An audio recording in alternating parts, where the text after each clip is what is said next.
There's something called as chitta. The memory part of the mind is of least importance. It's the chitta which is connected with the consciousness, which is most important.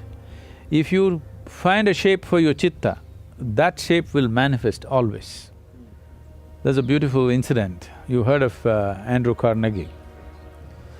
When Andrew Carnegie started his enterprise, in a short span of time, he became so super successful and made so much money, people suspected, the US government suspected he's doing some malpractice. They set up a Senate investigation committee. So they questioned him in every way possible and they found nothing wrong with his business. Then they asked, how do you manage to make so much money and be so successful? So Andrew Carnegie said something very simple. See, I can keep my mind focused on something for 5 minutes at a stretch. 5 minutes.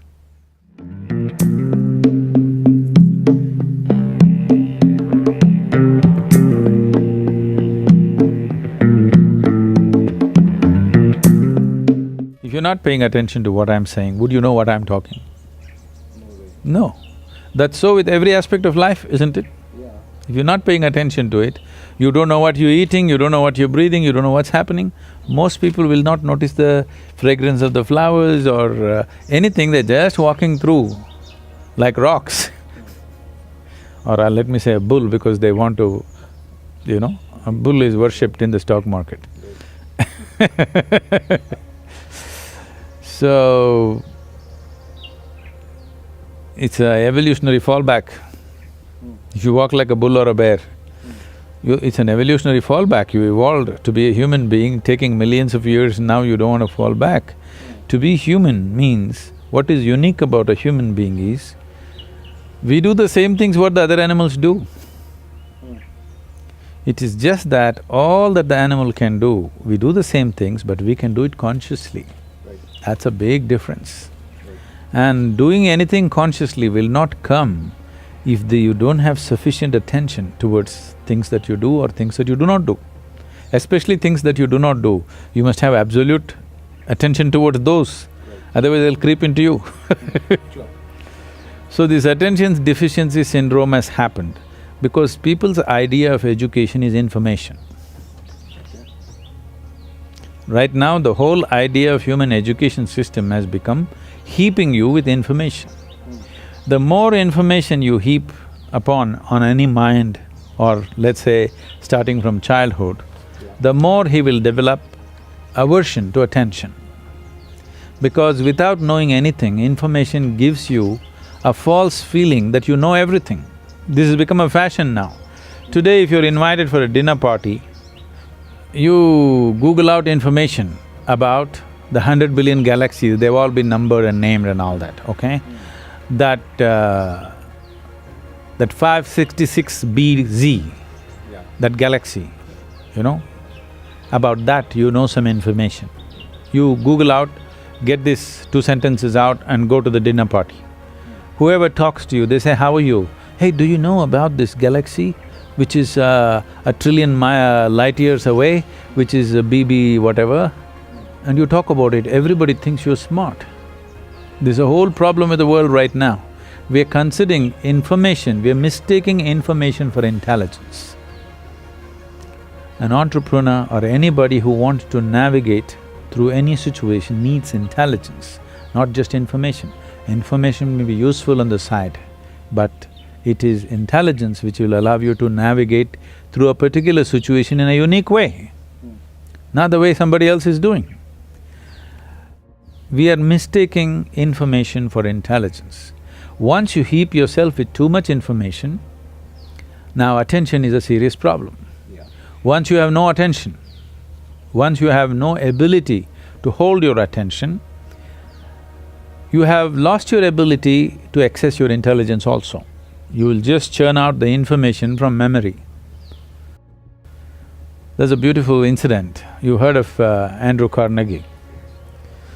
When Andrew Carnegie started his enterprise, in a short span of time, he became so super successful and made so much money. At that time, okay, this is not the age of Google or Facebook or Twitter where in 2 years they become multi-billionaires and all. Those days, People had to set up manufacturing this and that and make money which would take decades or generations.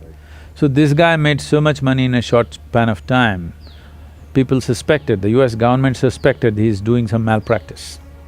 They set up a Senate investigation committee. So they questioned him in every way possible and they found nothing wrong with his business. Then they asked, how do you manage to make so much money and be so successful? So Andrew Carnegie said something very simple. See, I can keep my mind focused on something for 5 minutes at a stretch. 5 minutes. Can any of you do it? All the senators. They thought, what's the problem with 5 minutes? And he set up an experiment. They tried to keep their attention, they couldn't keep it for a few seconds. One moment here, one moment there, this is the fate of most human beings. So then he said, you should not be running United States. So, human ability, there's something called as chitta. There's a different… see, in English language, mind is mind. Largely you're considering the memory part of your mind as mind. In the yogic system, there are 4 main aspects of the mind. I'll not go into the detail, but the memory part of the mind is of least importance. It's the chitta, which is connected with the consciousness, which is most important. If you find a shape for your chitta, that shape will manifest always, because it's empowered by life-making material which for lack of words we're using the word consciousness, that which is the basis of life.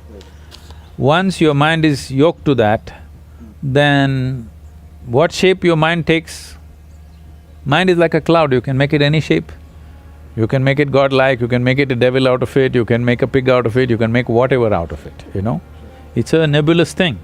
So what shape you give to your chitta, it will always manifest in the world because it's empowered by life-making energy behind it.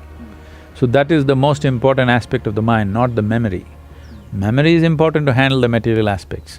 After all, an entrepreneur may be just trying to handle material, it's fine, but I would like an entrepreneur's life to become an exciting adventure, where his process of exploring new possibilities become truly new possibilities in his experience, not just economic possibilities. And that possibility is there in an entrepreneur's life, that he can turn his entrepreneurship into a spiritual possibility and a spiritual growth, or growth of the being itself, which I feel everybody should explore. That's why we're trying to bring a spiritual element. Success will come easy more than anything, because success will come easy not because of any magic, simply because you function at your full potential. With more information means something that is not yours, you attach it to your memory and identify yourself with it. The more you do that, the less effective you become. But right now, our whole idea of education is information, and there is internet. A 12-year-old child knows what is the name of the galaxy up there, a trillion light years away, which is not good for him. Because this is not knowledge, this is not of any usefulness, this is only for boastfulness. And above all, it'll take away your ability to pay attention, because the basis of attention is you realize that you do not know even a speck in the universe properly. In its entirety, you do not even know an atom. That's why you can pay attention. If you think, I know this, you cannot pay attention.